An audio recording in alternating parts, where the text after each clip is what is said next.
एक गरीब किसान की कहानी। एक गांव में राम नाम का एक गरीब किसान रहता था। उसके पास कुछ जमीन थी, लेकिन इतनी छोटी कि उससे बस गुजारा ही होता था। हर रोज सुबह से शाम तक वह खेत में काम करता, पसीना बहाता, लेकिन उसकी हालत कभी नहीं बदलती थी। लेकिन राम के पास एक बड़ी ताकत थी, मेहनत करने का जज्बा और कुछ नया सीखने की चाहत। पहला कदम, सोच में बदलाव। एक दिन उसने सोचा, अगर मैं सिर्फ खेती पर निर्भर रहूंगा तो जिंदगी कभी नहीं बदलेगी। मुझे कुछ अलग करना होगा।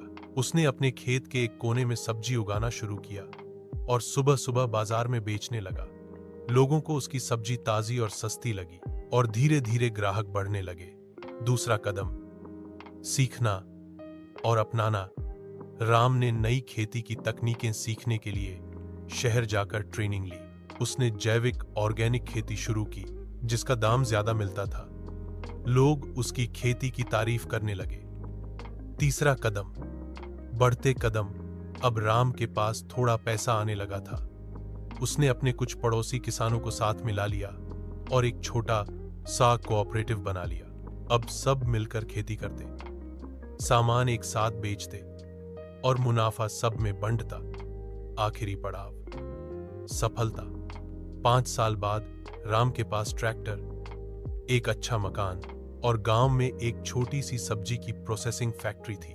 उसने गांव के और भी गरीब लोगों को काम दिया और सबके जीवन में सुधार आया।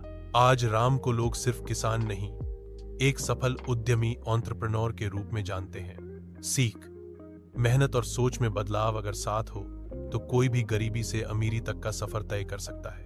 आप चाहें तो मैं इस कहानी को कविता, नाटक या लघु कथा के रूप में भी लिख सकता हूं।